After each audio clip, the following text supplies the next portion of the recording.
1 Coríntios 15, 14. Eu achei que era 14 e 15. Tá lá já? Olha lá. E se Cristo não ressuscitou, logo é vã a vossa pregação e também é vã a vossa fé. O irmão Denilson orou por mim para que a gente fizesse a ministração da palavra. Agora nós vamos orar a palavra agora, tá bom? Nós vamos orar sobre esse texto, para que esse texto, porque quando o irmão orou eu não tinha lido a palavra ainda, tá bom? Agora eu li a palavra, nós vamos orar a palavra, vou orar para que essa palavra venha se manifestar na tua vida. E como é que acontece isso? Através do Espírito Santo, tá bom? Não basta a minha oratória, né? O Espírito Santo tem que trabalhar na minha vida e na tua vida também, para que a gente possa entender. Pai, em nome de Jesus, recebemos aqui a tua palavra, Pai, usando aí um texto do apóstolo Paulo, onde ele coloca a ressurreição de Cristo como algo primordial e principal na nossa vida. Pai, nos ajuda pela tua graça e pela tua misericórdia, para que a gente possa ter esse entendimento da sua palavra, e que teu Espírito Santo fale conosco, em nome de Jesus, amém. Esse texto aqui, ele diz tudo. Ele falou, eu acho que ele é autoexplicativo. Quem pode me explicar em rápidas palavras o que o apóstolo Paulo está querendo dizer aí? Leia aí e diga. A Duda fez até uma carinha. Se Cristo não ressuscitou, o que adianta a gente estar aqui? É isso aí mesmo. Ela até baixou o olho assim, ó. Eu estou representando porque ninguém está vendo. Ela baixou. Se Cristo não ressuscitou, o que nós estamos fazendo aqui? Perfeito, Duda. Você fez a interpretação perfeita. Olha o que o apóstolo Paulo, o homem é corajoso, hein? Ele põe na ressurreição de Cristo tudo. Ele falou, se Cristo não ressuscitou, vou ler as palavras que ele escreveu. E se Cristo não ressuscitou, logo é vã a nossa pregação e também vã a nossa fé. Ou seja, a nossa base de fé é a ressurreição de Cristo, não só a morte dele, mas sim a ressurreição, né? Muita gente comemora muito o nascimento, né? Mas a ressurreição, a morte de Cristo, a sua ressurreição, essa sim deve ser reverenciada e comemorada. E o apóstolo Paulo colocou dessa forma, dizendo assim, ó: se Cristo não ressuscitou, então é vã a nossa pregação e a nossa fé. Ou seja, tudo, a base está na ressurreição de Cristo. A base está na ressurreição de... A crença em Deus, a crença nessa palavra, porque ele fala de pregação aqui, o que nós estamos pregando? A palavra de Deus. Então ele fala aqui, ó: se Cristo não ressuscitou, vocês só estão aí, ó, só estão enchendo linguiça, só estão perdendo tempo, era melhor estar na feira, comprando pastel, sei lá o que se faz na feira lá, que faz tanto tempo que eu não faço lá, caldo de cana, era melhor estar lá. Se você não acredita na ressurreição, e nós vamos falar um pouco sobre a ressurreição, se der tempo, né? É vã a nossa fé. Se a gente não acredita nisso, então não tem um motivo de nós estarmos aqui. Pois não? Não, corpo inteiro, tá? Quando a gente for, a ressurreição nossa vai ser de corpo e alma, tá bom? Quando nós formos ressuscitados, depois damos isso no arrebatamento, a nossa ressurreição vai ser corpo, o nosso espírito já foi levado. Quando a gente tomba, o que é a palavra de Deus? O espírito volta para Deus, e a gente vai ser ressuscitado de corpo e alma, um corpo mudado, transformado, tá bom? Não é esse corpo aqui igualzinho nosso, que sente dor assim, é um corpo transformado. Então, Cristo foi ressuscitado, exatamente, um corpo diferente, tá? Exatamente, tá bom? Então é legal que vocês vejam esses cortes. E qualquer dúvida, lógico, nós não vamos fazer uma sessão de perguntas e respostas, que eu não vou conseguir responder tudo. Se você tiver alguma dúvida sobre qualquer coisa que for falada, pode me procurar depois, tá bom? Ou às vezes até não concorda com alguma coisa. A Duda fez legal, ela na quarta-feira, ela falou: pastor, hoje você vai pregar sobre a Bíblia? Eu falei: não, hoje eu não vou pregar. Ah, pastor, caramba, mas eu tenho uma dúvida. Ela falou: ó, eu quero entender sobre a cronologia da Bíblia, porque eu não entendo lá o que acontece. Como é que começa lá, né, em Reis está falando uma coisa que aconteceu lá depois de Salmo, e a gente não entende nada.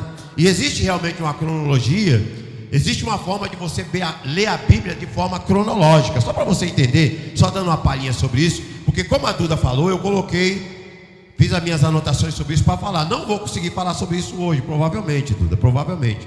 tá bom? Eu ainda tenho que dar continuação da onde eu terminei, e eu queria falar um pouco de exegese e hermenêutica, que isso é muito importante. A interpretação da Bíblia não é só você ter a Bíblia, você tem que saber como interpreta. Agora, só dando uma palhinha sobre o que a Duda perguntou, sobre a ordem cronológica da Bíblia. Se você for ler, por exemplo, a Bíblia da forma cronológica, eu não vou lembrar dos números agora aqui, mas se você teria que ler do capítulo 1 de Gênesis até o capítulo 11, e tem que parar ali em Gênesis, irmão de Deus, você tem que ir lá no livro de Jó. Porque a cronologia da Bíblia, ela fala primeiro dos patriarcas, fala primeiro da criação do mundo, tudo que aconteceu, o pecado, o dilúvio, tudo lá. Depois ela começa a falar dos patriarcas, entre eles está Jó. Tá? Você lê o livro de Jó, aí depois você volta lá para o capítulo 12, se eu não estiver enganado, tá, irmão? Capítulo 12 de Gênesis, que vai falar de Abraão, e vai falar dos patriarcas, vai falar do povo de Israel, de Moisés, vai vir aí o Pentateuco, depois vai vir a época dos juízes, que teve uma época, Josué não foi um bom treinador, ele não conseguiu treinar ninguém para ficar como Moisés treinou Josué não conseguiu treinar ninguém. Aí o que aconteceu? Quando Josué morreu, veio a época dos juízes, aí os juízes como Débora, Sansão, Gideão, são os mais conhecidos, né? Comandaram a terra, aí depois colocaram a época da monarquia, aí veio os reis. Primeiro rei, Clara, qual foi o primeiro rei de Israel? Saul, muito bem. Não fale nada, Clara, fique quietinha, viu? Vocês também fiquem quietinhos. Quem foi o segundo rei de Israel? Quem sabe? Não sabe nada. Clara, quem foi o segundo rei de Israel? Davi. Se a Clara não estivesse aqui, a gente não ia saber.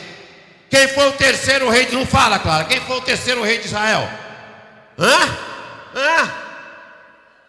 Paulo, irmão. Foi Paulo, o terceiro rei de Israel. Pelo amor de Deus, Clara, me ajude. Quem foi o terceiro rei de Israel? Salomão, irmão. Não foi Paulo coisa nenhuma. Foi Salomão.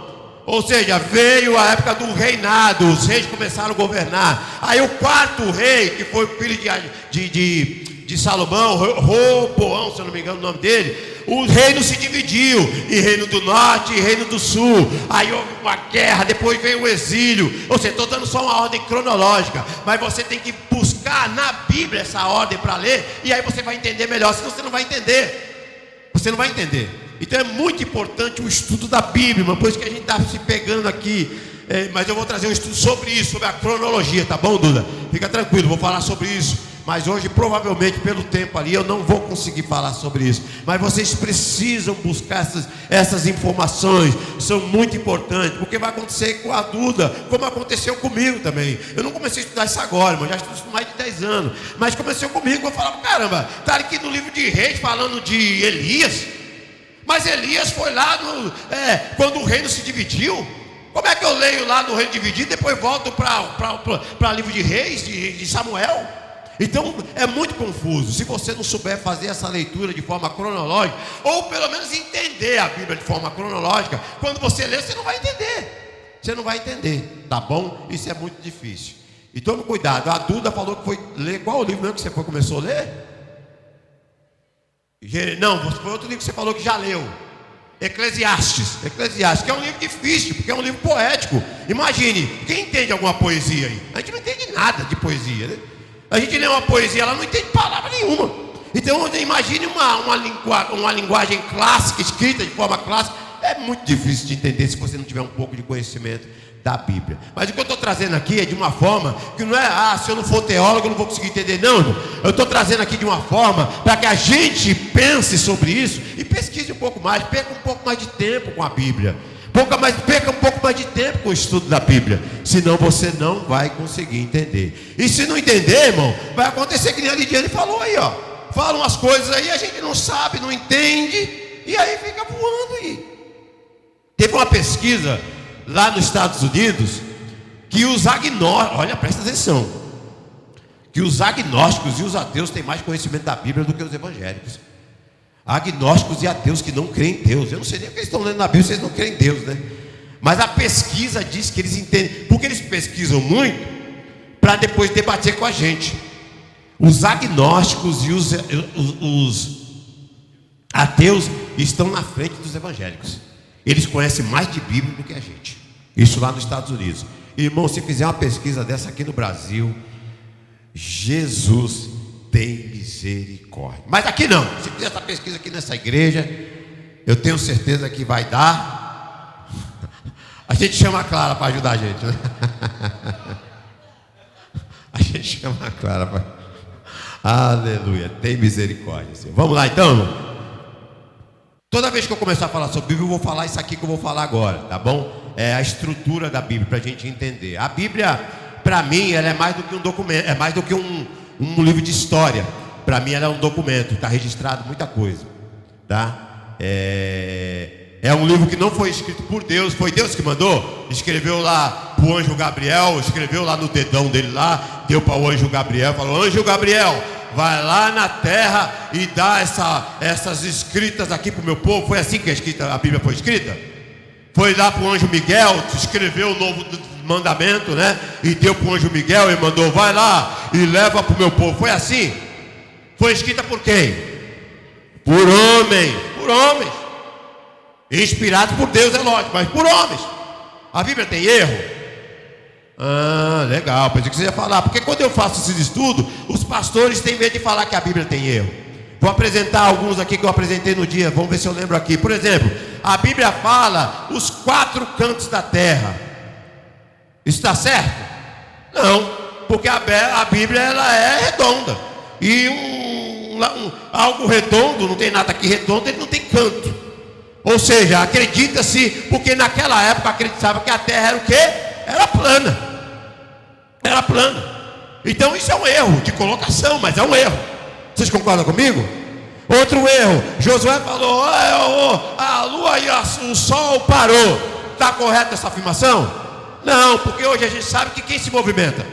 A terra que se movimenta, não é a lua e o sol. O sol está lá paradão, a terra que faz 2 movimentos. Então, mas até hoje a gente fala: o sol nasceu não sei aonde, morreu, até hoje a gente fala isso aí. Mas a gente sabe que quem movimenta é a terra. Ou seja, a Bíblia também fala, Moisés falou lá, deu uma lista de animais, de aves que não podiam ser comidas, uma coisa assim, né? Aí ele colocou lá: gavião é ave? É ou não é, irmão? Pardal é ave? Porco é ave? Vaca é ave? Bem-te-vi é ave? Sim. Morcego é ave? Não, tá vendo? Não. Mas para mim é ave, irmão. Tá voando lá, é ave. Você acha que o Moisés, na hora que ele viu lá: morcego não é ave, porque é um mamífero. Tem amigo, faça-me um favor, irmão de Deus. Aí as pessoas ficam arrumando pelo em ovo.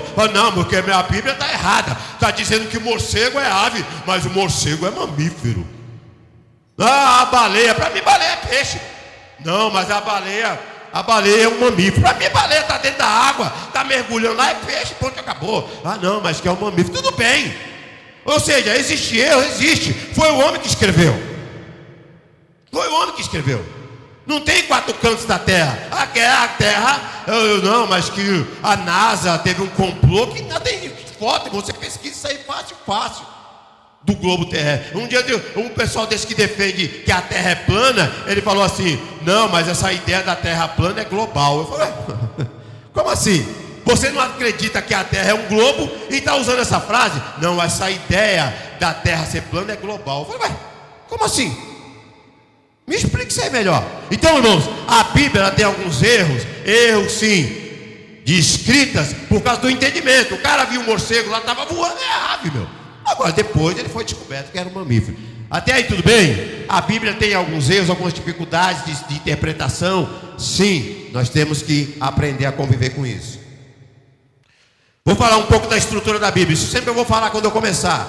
A Bíblia é um livro que tem é uma biblioteca, né? Ela tem quantos livros? 66. Foram escritos por quantas pessoas mais ou menos? 40 pessoas, tá bom? Em 3 línguas, quem se lembra?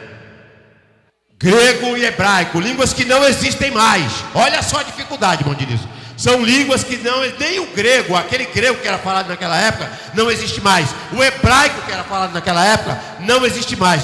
Daí a dificuldade da gente entender a Bíblia. Eram tudo línguas que hoje nós consideramos línguas mortas, mas ela foi escrita no Antigo Testamento foi escrito no aramaico e no hebraico. O aramaico foi trechinhos de Esdras, que Daniel, trechinhos pequenos. Mas a grande 99, vamos dizer um número aí, por cento do Antigo Testamento foi no hebraico. E o Novo Testamento foi escrito no grego, porque era a língua da época. Essas coisas vocês têm que gravar, por isso que eu começo sempre repetindo isso. 3 línguas que não existem mais. 40 homens, aproximadamente 40 homens, que de épocas. E quanto tempo a Bíblia foi escrita? 1500 anos. Agora imagine, irmão, quantos anos tem o Brasil? 526 anos. A Bíblia foi escrita em 3 vezes mais o tempo da descobrimento do Brasil. Agora imagine um livro escrito por 40 pessoas, em épocas totalmente diferentes, em línguas que você nem consegue estudar hoje. Mas quando a gente olha para a Bíblia, existe uma organização nela, existe um entendimento. A gente vê Moisés, que era super inteligente, Paulo, tremendo filósofo, compartilhando com Pedro, que era um pescador, que só entendia de peixe, com João, com reis. Davi, quando escrevia os salmos, ele estava lá, né, sentado, comendo uma ovinha, né? O Salmo 23 foi ele que escreveu? Acho que foi, né? Aí Davi pegava uma ovinha, comia lá e o Senhor é meu pastor. Não que o Salmo 23 foi escrito nisso aí, eu só estou dando um exemplo, tá bom? Pelo amor de Deus. Mas Davi lá no palácio, Salomão, quando escrevia os provérbios, lá no palácio, as serviçais ali abanando ele, e ele escrevendo. Porém, Paulo escreveu na cadeia, lá com rato, com barata, mordendo ele, cobra, escorpião, com fome, com sede. Você vê a diferença? Mas quando a gente olha a organização da Bíblia, o assunto principal dela, a gente vê uma organização, coisa maravilhosa. A Bíblia é confiável? Você pode dizer que sim. Não vou perguntar, porque a maioria vai dizer que sim. Mas como a gente pode destacar isso? Vou entrar na hermenêutica já. Esse talvez seja um dos grandes problemas. Eu ia falar de hermenêutica no final, mas eu estava tão ansioso para falar disso aqui, porque é importante que vocês, depois dessas aulas, vocês já vão pensando sobre isso. Mas vamos lá, a Bíblia, o importante é a gente definir uma coisa, irmão Diniz. Se uma coisa é verdade, mas se a gente pode provar que é verdade. Eu posso dizer assim, hoje, falar assim, eu tive um sonho hoje, que o sol explodiu. Esse foi um sonho que eu tive. Eu posso chegar aqui e dizer para você, é uma verdade. Eu sonhei mesmo com isso. Agora outra coisa é eu provar essa verdade. Então são 2 coisas que nós temos que pensar muito sobre a Bíblia. Primeiro, ela é uma verdade. Como é que eu identifico isso? Essa Bíblia que nós conhecemos hoje, que você está aí no seu colinho, a irmã Janete está segurando na mão, a irmã está aqui no colo, ou os canivetes que tem por aí, como vocês dizem, o celular, a Leide está com o canivete ali. Então essa Bíbliazinha que você tem aí, que está aí guardadinha, ela hoje ela está totalmente organizadinha, bonitinha, mas ela foi escrita lá em pergaminho. O original da Bíblia está vivo, está inteiro hoje? Alguém tem ele?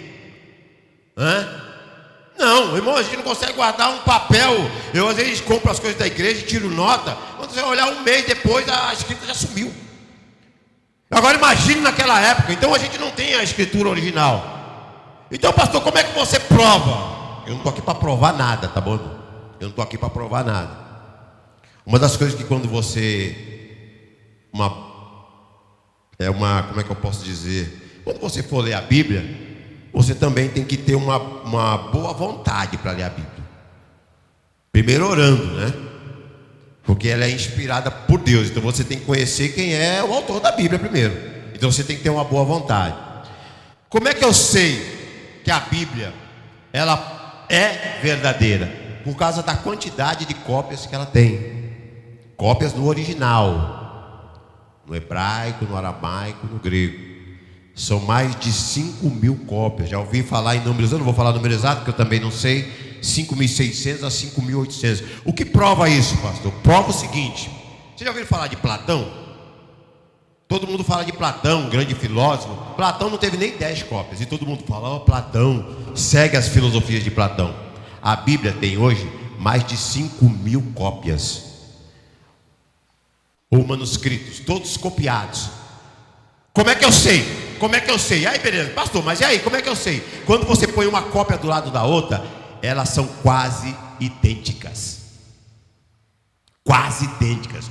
Eu vou dar um número aqui que eu não tenho muita certeza se é esse. Eu vi 2 informações, 3, pesquisei, mas a informação que me parece mais verdadeira, mas vocês podem pesquisar. Também, se não for esse valor aqui, é próximo disso. Mas a diferença entre uma cópia e outra chega a 99,5% de certeza. Tem outros que falam que é 95%. Então eu não sei se está havendo um erro aí de números ou um erro de interpretação. Mas eu vi falar em 99,5% dos manuscritos que foram copiados estão idênticos. Olha, irmão, se eles fossem copiar a Bíblia, eles copiavam do seu jeito, e cada um ia copiar do seu jeito. O povo hebreu era o povo do livro, e eles tinham essa mania de tudo copiar. Vocês ouviram falar aí, provavelmente não só eu que vejo essas coisas, o manuscrito que foi descoberto do Mar Morto aí na década de 50, 60. Vocês já ouviram falar alguma coisa sobre isso? Né? O menininho estava lá com as cabrinhas dele, bé, bé, bé. Aí ele viu um buraco, meu Deus. Ele viu um buraco. Aí ele jogou uma pedra lá no meio e falou: talvez algumas cabras minhas estão lá dentro. Ele pegou uma pedra, Clara, e jogou lá no buraco. Aí quebrou, como se fosse barulho de vaso quebrando, sabe? Ele, caramba, tem alguma coisa errada nesse buraco aí. Aí ele encontrou uma série de túneis. E nesses túneis tinha uma série de... eram vasos, né? Não sei qual a expressão, né? E dentro desses vasos, né, tinham cheio de pergaminhos, de muitas escritas, inclusive da Bíblia. Esses manuscritos eram de 200 antes de Cristo. Então, quando a gente pega essa quantidade de cópias de manuscritos e que são quase idênticos, as diferenças que tem neles é diferença de ortografia. Por exemplo, quando a Bíblia era reescrita, como é que ela era feita? Não era no computador, não. O monge ali falando lá e um monte deles ia escrevendo. Tem um filme que mostra isso, eu não lembro agora o nome do filme. A gente vê o monge falando e aquele, sabe, como fosse uma quantidade de pessoas como essa aqui, e todos eles escrevendo. E aí nisso um não entendeu direito. Um, em vez de escrever Cristo Jesus, escreveu Jesus Cristo. Um copiou duas linhas, né? Ele não entendeu e copiou de novo. Então são erros de ortografia que não influenciam no principal, que é a Bíblia, no recado, na mensagem principal da Bíblia. No livro de Marcos, se eu não me engano, essa informação não tenho certeza. No livro de Marcos, na última parte do livro de Marcos, aquela parte que está lá, não se encontrou nos manuscritos mais novos, mas nos mais antigos, dizendo ali: se pegar numa cobra, numa serpente, você vai ser curado. Então eles falam assim: não se temos muita certeza se isso estava escrito lá. Mas nós vemos, por exemplo, Paulo sendo picado por inseto, pegando cobre e tudo, e sendo curado. Então, mesmo que aquilo não seja verdade, nós vemos isso na prática acontecendo. Então é preciso de um pouco de esforço nosso para entender que a Bíblia, ela tem algumas informações que nós precisamos de buscar. Não dá para abrir a Bíblia lá e achar isso do nada. Outra coisa importante: a Bíblia, qual a expressão que estava na minha cabeça que eu queria usar? A Bíblia, ela se permite se auto-investigar. O que eu estou querendo dizer com isso? Pega aí o seu celular agora. Se alguém não quiser, não usa o celular na igreja, pastor, tudo bem. Mas pegue aí o seu celular. Vamos fazer uma pesquisa aí no Google. Vamos lá. Vamos pegar uma data aleatória aí, vamos ver. 1910. Pronto. Quem estava vivo aqui em 1910? Ninguém? Ninguém, né? Porque se você tivesse vivo, teria que ter 116 anos. 126, não, 116 anos, né? Alguém está com 116 anos? Pastor Roberto? Não, né? Que é o mais idoso daqui. Então, se ele não tem, mas ninguém tem. Então, 1910, vamos pegar essa data que é importante para a igreja. Mas em 1910, se vocês não sabem, para a igreja tem um fato muito importante que aconteceu em 1910. Eu acho que o pastor Roberto sabe. Você não sabe? Sabe, 1910. O que aconteceu para a igreja? Muito importante, pastor Roberto. Foi o movimento pentecostal em 1910, que foi o missionário Daniel Berg e Gunnar Wingre, que chegou ao Brasil e aí instalou o movimento pentecostal em 1910. Aí tem uma relação com a igreja. Agora pesquisa, quem sabe quem era o prefeito de Mogi das Cruzes em 1910? Então vai pesquisar, irmão. Pesquisa aí. Nem tinha prefeito naquela época, será? Vamos, pesquisa aí. Vocês não gostam de celular? Mas, irmão, nem pesquisar, vocês sabem. Ô, irmão, pelo amor de Deus. Pesquisa aí, quem era o prefeito de Mogi em 1910? Aleluia. Aleluia. Tinha sim, irmão, tinha sim. Eu pesquisei, você acha que eu ia falar um negócio sem eu pesquisar antes? Sabe essas ruas de Mogi aí, tudo só foram prefeito. O coronel, eu esqueci agora, não vou lembrar agora. Ninguém estava vivo. Você estava vivo em 1910, Janeiro? Lógico que não.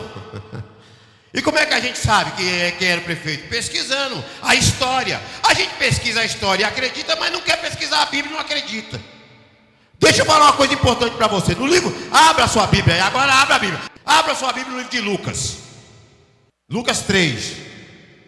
Lucas 3. Ah, você abriu lá? Olha que legal. Quem escreveu o livro de Lucas mesmo foi Pedro, né?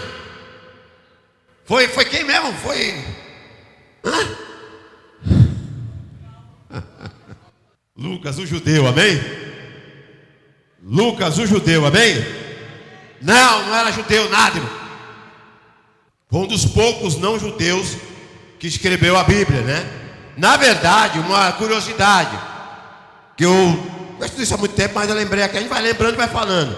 Na verdade, as pessoas pensam que o apóstolo Paulo que escreveu mais no Novo Testamento, mas quem escreveu em números de palavra, quando se soma tudo ali, foi Lucas. Porque ele escreveu 2 livros. O livro de Lucas, que tem 26 capítulos, e o livro de Atos, que também tem 26 capítulos, alguma coisa assim, né? Se eu não estiver enganado, vou 29. O médico 24.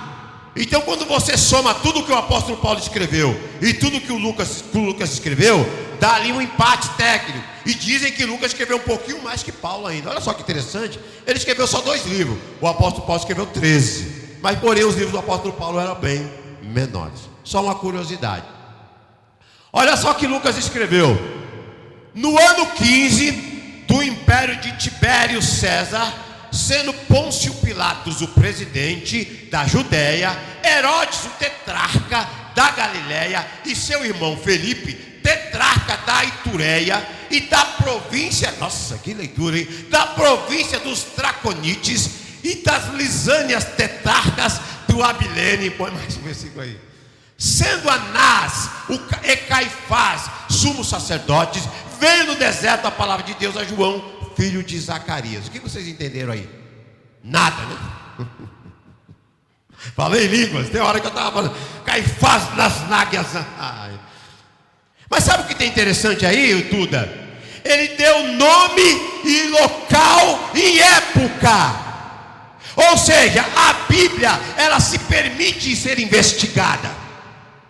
A gente não investiga porque não quer.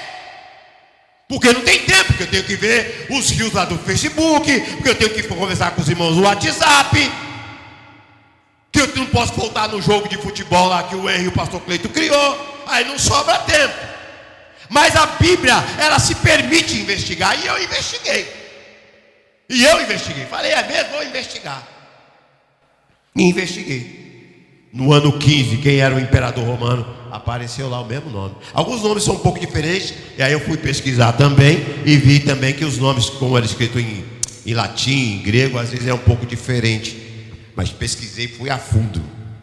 Eu não entendi. Sim, ele está falando, vai falar sobre batismo. Mas o que eu estou me pegando é que ele dá nomes e data. Ou seja, dá para a gente investigar. Se a Bíblia fosse mentirosa, eu quero colocar, não vou colocar nome. Não vou colocar data. Porque senão a pessoa vai investigar e não vai descobrir nada. Então existem muitas referências que a gente encontra na Bíblia que nos permite, primeiro, ela é a verdade, eu creio que é a verdade, mas às vezes não pode provar. Como é que eu provo? Pela grande quantidade de manuscritos que foram copiados lá, e a diferença, irmão, se fosse para mudar, eles já tinham mudado ali. Eles já tinham tirado o pecado de Davi, eles tinham tirado o pecado de Abraão. Sobre a ressurreição que eu escrevi, que eu li lá no começo, quem foram as primeiras pessoas que viram Jesus? Mulheres. Clara, naquela época a opinião da mulher valia a mesma coisa que a opinião desse vaso de rosa aqui. A mesma coisa, irmão Janete. Porém, irmãos, a Bíblia tem que ser verdadeira, porque para um judeu aceitar que uma mulher desse testemunho, era mais fácil eles mudar. Não, vamos pôr que Pedro que viu. A ressurreição de Cristo foi vista por essas mulheres, foi vista pelos apóstolos, ele apareceu em algumas vezes aqui, foram vistos, eles viram. Lembra que eu falei? Olha, irmão, se a ressurreição de Cristo ela não foi válida, é vã. Que estão fazendo o que aqui se você não acredita na ressurreição? E ela foi provada, ela foi mostrada, eles viram. Jesus apareceu. Não foi um sonho, não. Eu tive um sonho que Jesus ressuscitou, sabe? Um sonho. Você está falando a verdade ou não? Vou lá saber. Então dá pra gente, precisa um pouco de esforço, precisa um pouco de dedicação, da gente tentar buscar essas informações. Eu preciso entrar sobre hermenêutica, irmão, falta 15 minutos aqui. Até aí tudo bem, irmãos? Dá pra gente tentar dentro dessas informações ter um pouco mais de boa. Eu sei que eu estou falando dos irmãos, mas é que eu vejo muita gente, mas tá errado aqui, mas tá vendo? Tá confuso aqui. Mas dá para a gente ter um pouquinho de esforço baseado nisso. Eu estou só trazendo aqui o que eu estou me lembrando. Fiz algumas anotações, mas não estou nem olhando para não perder muito tempo. E isso hoje, nós temos a internet que facilita muito, mas muito a nossa vida. Você só tem que filtrar e ver 300 vídeos, é lógico. Você não adianta ver um só. Tá bom? É muita coisa que você tem que ver. E aquilo que se fala várias vezes é aquilo geralmente é o que é o correto. Até aí tudo bem? Pode falar, irmão Diniz, enquanto eu me preparo aqui para falar da hermenêutica. Não busca esse conhecimento. E tá aí, irmão, não tá fácil de achar. Não é uma tarefa fácil não vou aqui mentir para vocês. Você tem que ter tempo. Ontem eu fui dormir, irmão, quase 3 horas da manhã. Eu já tinha estudado tudo, mas eu fui fazer uma recapitulação para ver se eu não ia falar nada errado. 3 horas da manhã. Deitei na cama e a minha mulher reclamou. Acordei 5h30 da manhã para dar uma revisão, para ver se eu não ia falar nenhuma besteira. Tem que ter tempo para isso. Aliás, tempo a gente tem. O que precisa é ter um pouco de esforço da gente se esforçar em coisa que é tão importante. Irmão, se a gente não consegue provar a ressurreição de Cristo, o que estamos fazendo aqui? Pois não. Sim. A bibliologia é uma matéria da teologia, né? Não, torcer, tudo bem. Vamos falar sobre isso então agora. Torcer a Bíblia, eles conhecem. Eles tiveram estudo lá, eles têm o conhecimento da Bíblia. Agora uma coisa é que nem eu falei, você lê lá, o Senhor é meu pastor e nada faltará. Põe a Bíblia lá. Eu estava andando na rua ali, aí eu encontrei um irmão que estava sofrendo. Sabe aquele sofrimento? O que tem a ver com o Senhor é meu pastor e nada me faltará? Então a gente tem que estudar a Bíblia. E tem que fazer um exercício de hermenêutica e de exegese. Essas duas palavras, não vou explicar aqui, tecnicamente é a mesma coisa. Aqui uns falam hermenêutica, outros falam exegese, que é o que? A interpretação da Bíblia. A interpretação da Bíblia, preste bastante atenção, deixa eu até pegar a anotação que eu fiz aqui do dia de hoje. Que dia que é hoje? Aqui, está aqui, ó. Primeira coisa, quando você for ler a Bíblia, a primeira coisa, antes de vir para a igreja, vir pregar, dos glória a Deus, a primeira coisa é você dobrar o joelho e fazer uma oração, porque a Bíblia ela livro de Timóteo, eu li na semana passada, vou usar a palavra certa aqui para não ter erro. Abra aí no livro de Timóteo, capítulo 3. Agora fica com a Bíblia meia no jeito aí, que eu vou pedir para vocês abrirem alguns textos aí. 1 Timóteo, acho que é 14, né? Vou ler aqui, ó. Do 14 em diante. 1 Timóteo 3. Quanto a ti, porém, isso Paulo falando para Timóteo.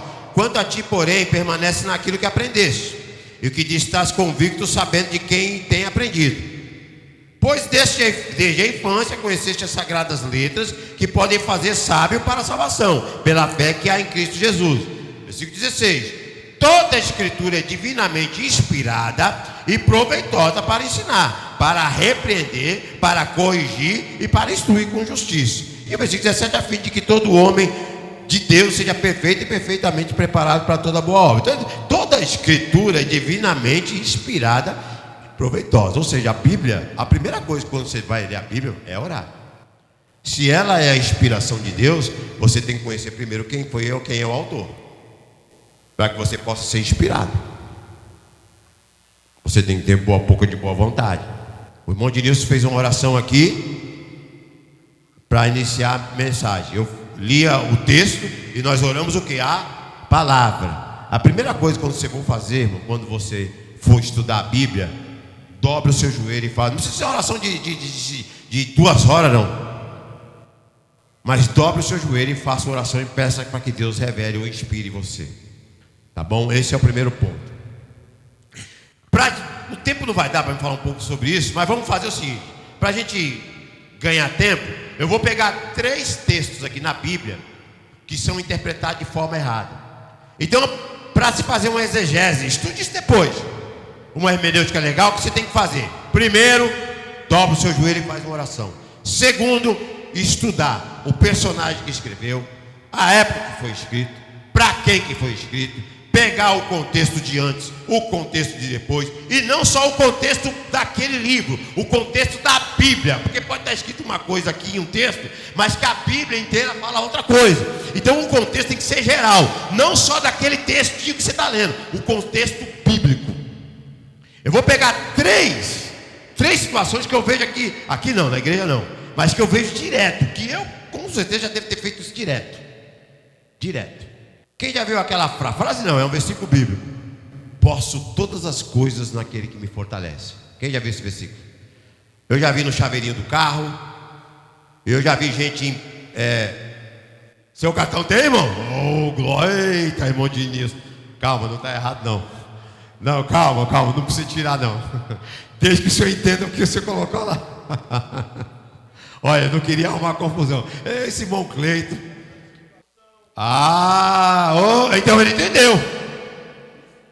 Porque quando Paulo escreveu essa frase, olha que frase linda, né? Põe no cartão de visita, põe no chaveiro do carro, põe na geladeira, deixa a Bíblia aberta lá. Quer dizer, a pessoa está cheia de problemas. Eu posso todas as coisas naquele que me fortalece. Eu posso mesmo. Vou lá na agência, vou pegar logo o carro mais caro. Posso todas as coisas naquele que me fortalece. O pessoal prega naquele que me fortalece. Aleluia! Irmão, Paulo quando escreveu essa frase, ele estava preso.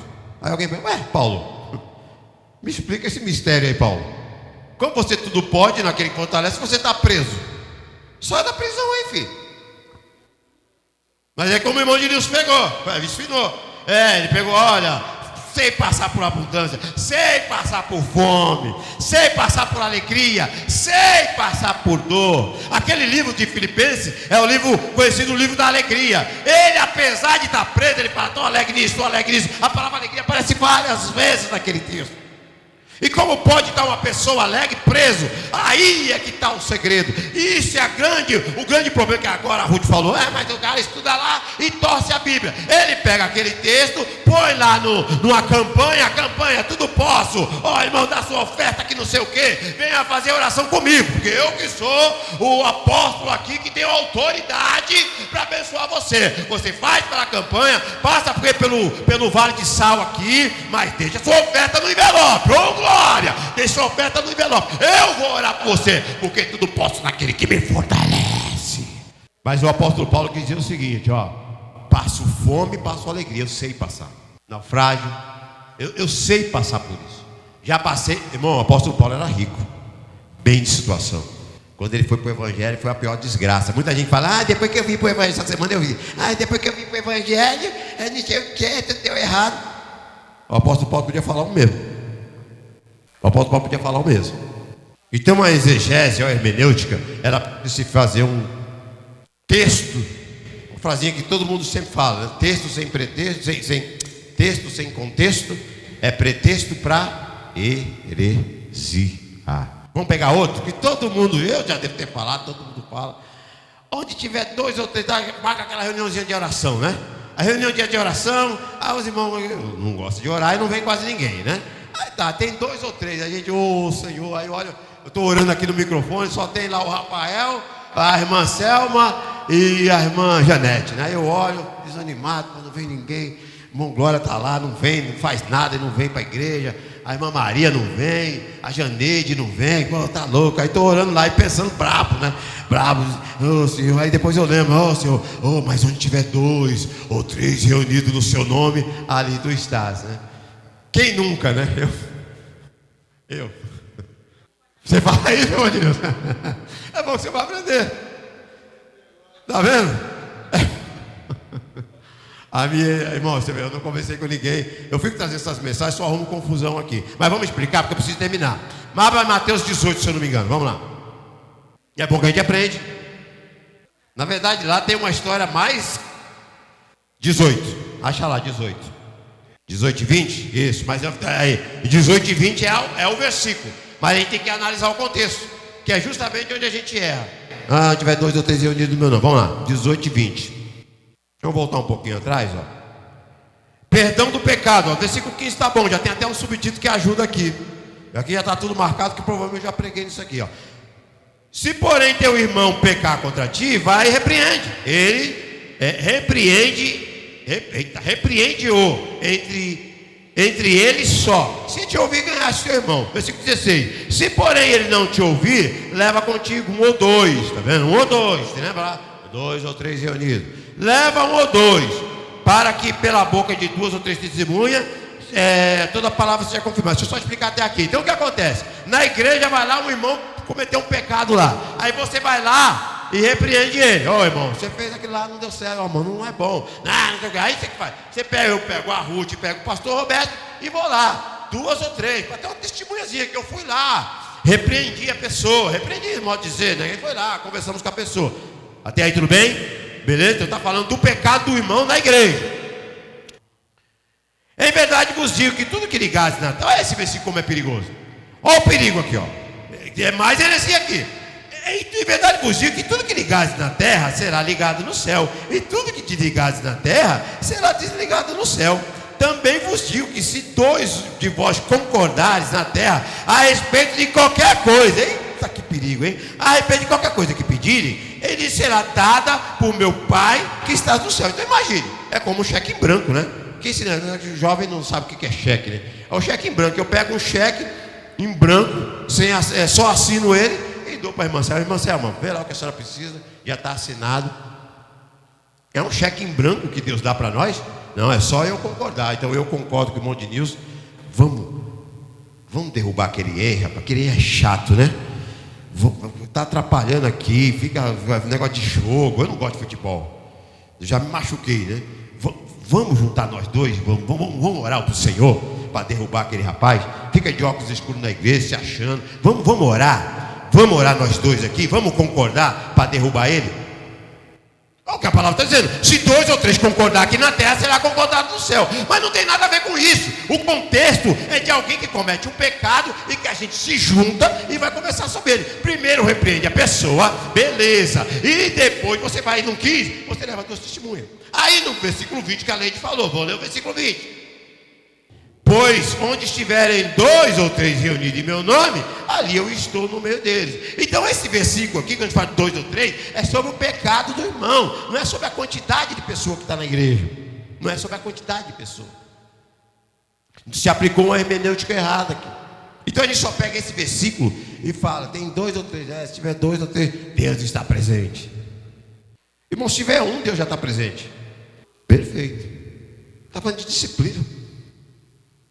Sabe aquele hino que vocês cantam aqui? Quando eu cheguei aqui, o Senhor já estava. Isso aí é quem chega atrasado no culto. Aí tem que cantar assim: quando eu cheguei aqui, meu Senhor já estava. Irmão, Deus veio com você. Não precisa ter 2 ou 3, um só já é suficiente para Deus estar, porque Deus está em você. A não ser que Deus não esteja. Aí é outra coisa. Vamos terminar com a última. Tinha uma última que eu estava aqui na cabeça que agora sim, essa é tremenda também. Capítulo 15 de São João. 15:7. Então é isso aí, irmão. Lê um versículo, joga a Bíblia lá. Ô, irmão, sabe, eu estava andando lá, estava no shopping com a minha esposa, eu vi uma situação. Tudo bem, pode usar isso aí, mas você tem que explicar isso na Bíblia. Lucas 15 e 7. João, desculpa, está lá já? Vou pela rua que é mais rápido. Eu sou a videira. Esse é, não, 15 e 7. Se vós estiveres em mim, oh glória, e as minhas palavras estiverem em vós, pedireis tudo o que quiserdes, e vos será feito. Já analisando ali, já está sendo. Se vós estiverem em mim, será que Deus está em você? E eu estou nele. Ele está falando da videira, que é uma. O que era a videira? Era uma árvore. E ele dá lá o contexto, que são galhos ligados nessa árvore. Então um galho, quando corta da árvore, não vai dar fruto nenhum. Agora, quando o galho está ligado, que seria nós, e a videira, a árvore, Jesus, aí nós estamos ligados. Mas aqui o texto fala: tudo que pedires, tudo que quiseres, vos será feito. E agora eu vou pegar um contexto da Bíblia, não só do texto aqui. 1 de João, capítulo 5, versículo 14. E essa é a confiança que temos nele, que se pedimos alguma coisa segundo a sua vontade, ele nos ouve. O que mudou dessa palavra para outra? A vontade de Deus. Então eu estou lá: Senhor, eu quero, sei lá, aquele carro lá, sei lá, vamos pegar. É isso que falta mesmo. E é isso que falta mesmo. Vocês estão entendendo? É a vontade de Deus, irmão. Então não adianta, eu quero, mas é segundo a vontade de Deus. Você não diz que, o Senhor é o meu pastor, eu te amo, Senhor. É a oração do Pai Nosso. Pai Nosso que está no céu, santificado venha o teu reino, seja feita, Pai, olha que perigo, seja feita, Pai, a tua vontade, assim na terra. A gente ora, pede para Deus, Senhor, que a tua vontade. Aí Deus fala: estou anotando aqui. Bom, minha vontade, né? Beleza, está anotadinho aqui. Aí quando eu vou orar, aí eu oro querendo a minha vontade, que a coisa aconteça do meu jeito, no meu tempo, da minha forma.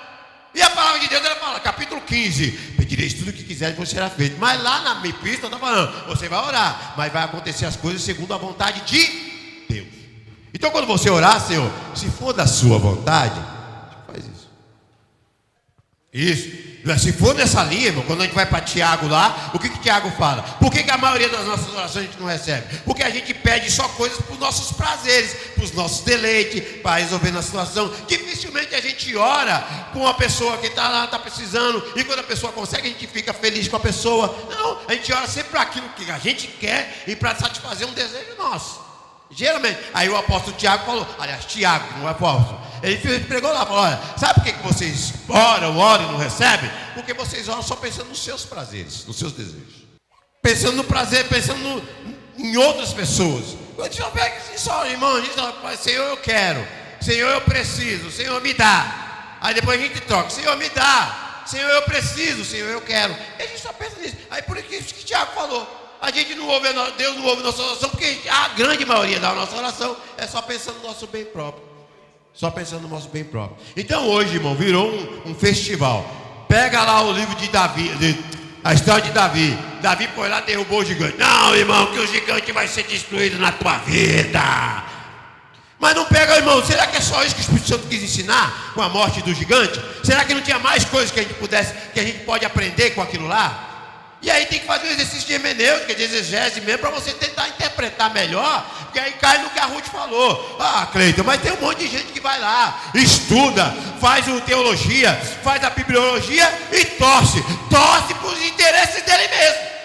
Vamos falar a verdade. A pessoa começa a torcer por interesse dele,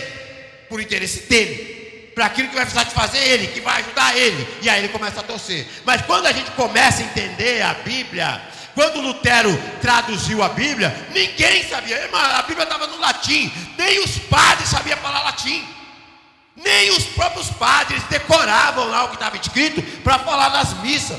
Aí o povo não sabia de nada, irmão. Aí Lutero falou: peraí. Aí Lutero também, que era um desses monges, ele começou a ler e falou: peraí, não está escrito aqui. Peraí, o negócio está vendendo lugar do céu lá, não está escrito aqui. O povo não sabia de nada. Agora hoje, irmão, a Bíblia está aqui no português para você, bem traduzido. Vou falar sobre tradução no próximo culto, mas está aqui totalmente. Você só tem que tomar cuidado com as traduções, tome cuidado. Mas está aqui, no jeito divididinha para você, 66 livros, tudo dividido em capítulo, em versículo. Se eu quiser a história de Davi, eu sei onde está. Se eu quiser a história de Abraão, eu sei onde está. Naquela época, eles tinham que pegar os papiros, abrir no chão e tentar decifrar o que estava escrito, tudo sujo. Hoje nós temos toda a facilidade, hoje nós temos a internet que nos facilita a pesquisa, e a gente mesmo assim às vezes não quer. Fica de pé, irmão, para ajudar. 633, o que é? Isso é conhecido. Andais ansiosos sobre coisa alguma, né? Sim. O contexto sendo aplicado, a hermenêutica. Então, por favor, irmãos, dá trabalho, dá pra caramba, irmão. Eu vou ser sincero com você, não é fácil, não. Você vai ter que ver 4, 5, 6, 7, 8 vídeos e comparar um com o outro. E você precisa ter tempo para isso, precisa ter força de vontade para isso. Você precisa ter. Senão você não vai conseguir. E aí vai ser enganado. Vai ser enganado e muito enganado. E não é isso que a gente quer. Essa igreja aqui, irmão, a igreja não precisa de. A gente tropeça e cai na igreja. Não precisa de montar uma igreja para isso. Mas o nosso propósito aqui, já que o nome da igreja é Boas Novas, é levar as boas novas, as boas notícias do reino de Deus para a humanidade. Esse é nosso papel. Só faça um esforcinho mais, irmão. Não me prometa não. Você não precisa prometer nada para mim. Não prometer nada para mim, né? Para você mesmo. Vai ser para o seu bem. Se esforça um pouquinho mais, tá bom? E quanto a isso, irmão, ele falou, eu falo isso até hoje. Não tem problema, irmão, não tem problema, tá? Isso é só que eu também falei muitas vezes isso. Eu também falei. Sim. Não, é que o senhor falou esse negócio de que eu falo até hoje, é o 2 ou 3 reunidos, né? Eu falei isso 500 mil vezes. Eu falei 500 mil vezes. Mas depois eu fui ler e vi que eu tinha alguma coisa errada no que eu estava falando. E fui pesquisar. E tanto outros textos, só peguei 3 aqui conhecidos, mas tem muito texto. E você só pega o texto, analisa o contexto e aí dá um problema sério. Sim.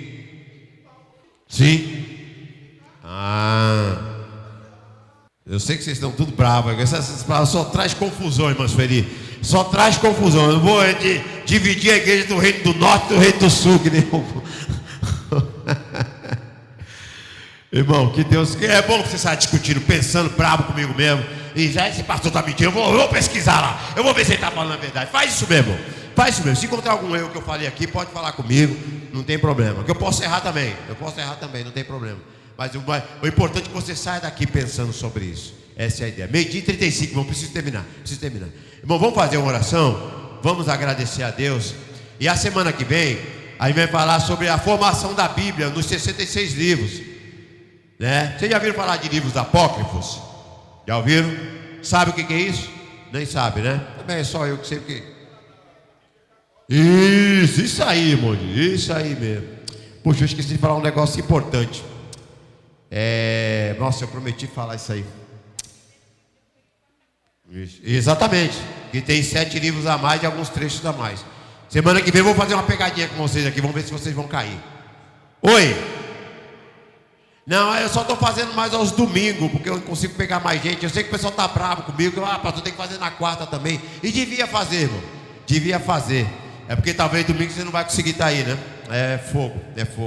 Mas nem que eu tenho que te gravar, Lidiane, e depois a gente manda para você, tá bom? A Lidiane não vai poder porque ela trabalha, irmão. Ela trabalha, nesse dia ela não pode. Por isso que ela já está preocupada aí. Ela já está preocupada. E tem que se preocupar. Parabéns, Lidiane. Parabéns, meu. Tem que se preocupar.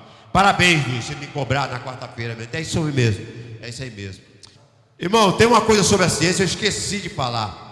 É só para dar só informação mesmo. Depois você pesquise lá. Vocês já ouviram falar do Big Bang, né? Todo mundo fala do Big Bang. O que é o Big Bang? É uma teoria levantada dizendo que o universo ele foi uma explosão. Na verdade não foi uma explosão, uma expansão. Lá no capítulo 1 capítulo 1 do primeiro livro da Bíblia, que é o livro de Gênesis, capítulo 1, versículo 1, está escrito lá o quê? Quem sabe de cor salteado lá? O que está escrito lá? Capítulo 1, versículo 1 do livro de Gênesis.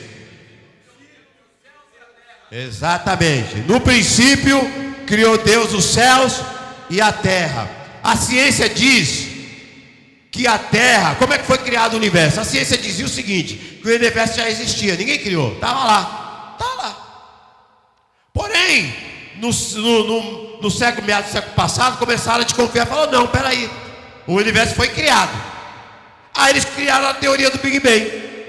que é a explosão, mas na verdade é a expansão. Porque não tinha como ter explosão, porque naquela época se não existia nada, não tinha oxigênio, então não tinha como explodir nada. O Big Bang na verdade é uma expansão. Eu não vou explicar essas coisas, até que não vai dar tempo, você não vai entender nada. Vamos ao que interessa, A Bíblia fala assim, ó: no princípio criou Deus o céu e a terra. Olha só que colocação interessante. A Bíblia coloca do jeito certinho como tem que ser. No princípio significa tempo. No céu significa espaço. Na terra significa matéria. Não tem como construir a matéria sem ter o tempo primeiro e sem ter o espaço, porque a matéria era colocada dentro do espaço. Olha só como é que Moisés ia saber disso, porque foi ele que escreveu o Pentateuco. E ele escreveu lá: no princípio tempo. Criou Deus o céu, que significa o espaço, e criou depois a matéria, que é a terra, e colocou dentro desse espaço. A teoria do Big Bang, na verdade, é a ciência se rendendo à Bíblia. Porque eles falam o seguinte: que o universo houve uma explosão e o universo foi criado. Antigamente eles falavam que o universo já existia. Não, o universo foi criado. E foi criado por quem? Aí é que está a questão. Você está entendendo? Então é a ciência se rendendo, dizendo, eles diziam que o universo já existia. E aí quando a gente olha, é a ciência se rendendo, falou, realmente, o universo foi criado. E só pode ter sido criado por um ser. Irmão, para a gente respirar aqui, existe uma combinação de oxigênio da distância que a gente está da Terra, da Lua e do Sol. Se a Terra tivesse um fragmento mais para lá, a gente não conseguia respirar. Quem foi que criou isso aí? Só pode ter sido um ser espetacular, um ser todo poderoso, para criar toda essa combinação, para que você exista e para que eu exista. Então o Big Bang, não estou, irmão, pelo amor de Deus, o pastor está estimulando, dizendo que o Big Bang é uma teoria cristã. Não estou falando isso, mas estou falando que quando a ciência levantou essa questão, na verdade ela está se rendendo, dizendo, o universo foi criado. Foi criado por quem, irmão? Por Buda? Foi criado por quem? Por, sei lá, outro deus aí, o Zeus da mitologia grega? Vamos orar. Deixa eu orar, fecha os olhos, vamos fechar os nossos olhos. Pai, em nome de Jesus, eu agradeço a oportunidade. Espero que cada um aqui saia se perguntando, preocupado, e pesquisar pelo menos se o que eu estou falando aqui é verdade. Espero que teu Espírito Santo fale no coração de cada um e a gente saia pensando sobre isso.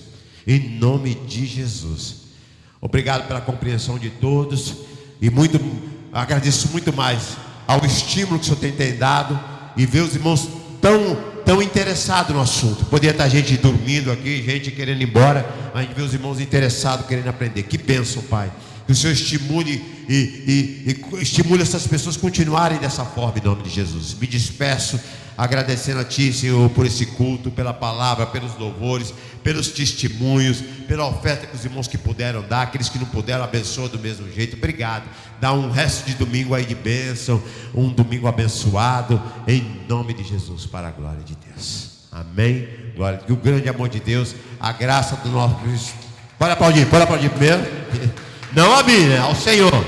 A honra, a glória ao Senhor. Que o grande amor de Deus, a graça do nosso Senhor e Salvador Jesus Cristo e a comunhão do Espírito Santo esteja com todos. Tá bom? Se alguém tiver alguma dúvida sobre o que foi falado, pode conversar, irmão. Pode perguntar.